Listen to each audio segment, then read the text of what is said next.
सृष्टि रचयिता ओम भाग 4।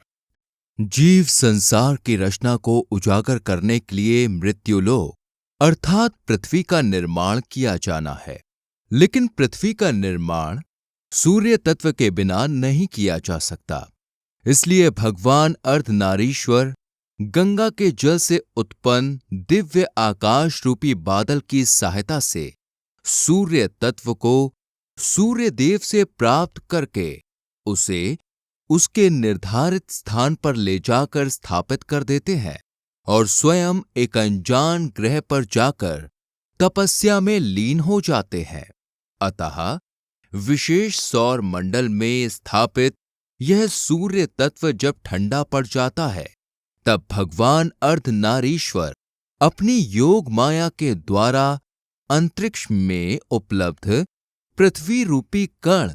जो क्षुद्र ग्रहों तथा धूमकेतुओं के रूप में उपलब्ध हैं, उनकी एक लंबी बरसात सूर्य तत्व पर शुरू कर देते हैं, ताकि सूर्य तत्व को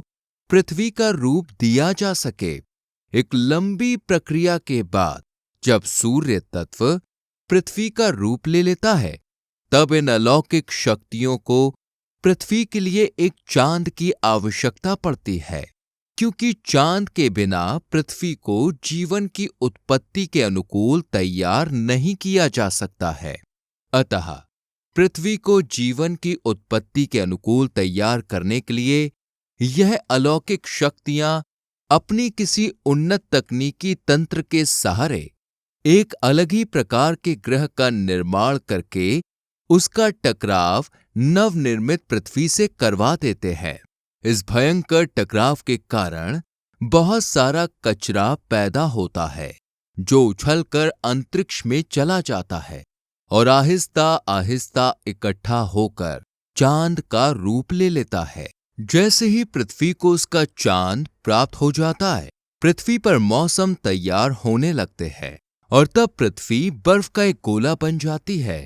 पृथ्वी जब बर्फ का गोला बन जाती है, तब धरती से ज्वालामुखी फटने शुरू हो जाते हैं।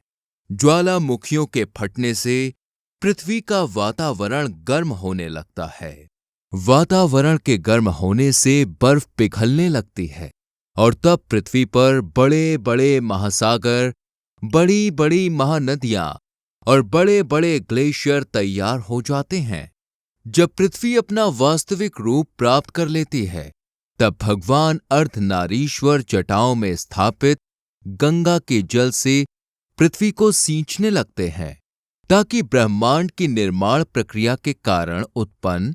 जीवन की उत्पत्ति में सहायक बीज, जो क्षुद्र ग्रहों तथा धूमकेतुओं के माध्यम से पृथ्वी के समुद्र रूपी गर्भ में रोपित किया गया है, वह बीज गंगा के शुद्ध जल में विराजमान पोषक तत्वों की सहायता से जीवन रूपी तत्व में परिवर्तित होकर जीवित जीव का रूप धारण कर सके। पृथ्वी को सींचते सींचते जब पूरी की पूरी पृथ्वी जलमग्न हो जाती है, तब भगवान अर्धनारीश्वर की जटाओं से गंगा का बहना बंद हो जाता है और तब भगवान अर्धनारीश्वर पृथ्वी से दूर शुक्र ग्रह पर जाकर तपस्या में लीन हो जाते हैं। जब पूरी की पूरी पृथ्वी गंगा के जल से जलमग्न हो जाती है, तब पृथ्वी के समुद्र रूपी गर्भ में स्थापित किया गया जीवन की उत्पत्ति में सहायक बीज गंगा के जल में विराजमान पोषक तत्वों की सहायता से जीवन रूपी तत्व में परिवर्तित होकर सूक्ष्म जीवों का रूप ले लेता है। पृथ्वी के समुद्र रूपी गर्भ में पलने वाला यह सूक्ष्म जीव अपनी एक लंबी और कठिन जीवन यात्रा पूर्ण करने के उपरांत जब जीवित जीवों का रूप ले लेते हैं, तब यह जीव सूखी धरती को अपना घर बनाने के लिए समुद्र से बाहर निकलने की कोशिश करने लगते हैं। जब यह जीव समुद्र से बाहर निकलने की कोशिश करने लगते हैं,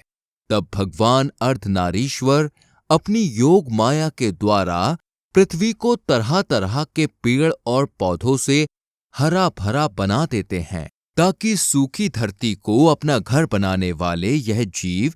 वायु तत्व के सहारे अपने जीवन की अगली लंबी यात्रा के लिए अपने आप को तैयार कर सके। समुंदर से निकलकर सूखी धरती को अपना घर बनाने वाले यह जीव वायु तत्व के सहारे अपनी कठिन जीवन यात्रा को पूरी करते हुए अंततः जब विशालकाय जीवों का रूप ले लेते हैं, तब यह विशालकाय जीव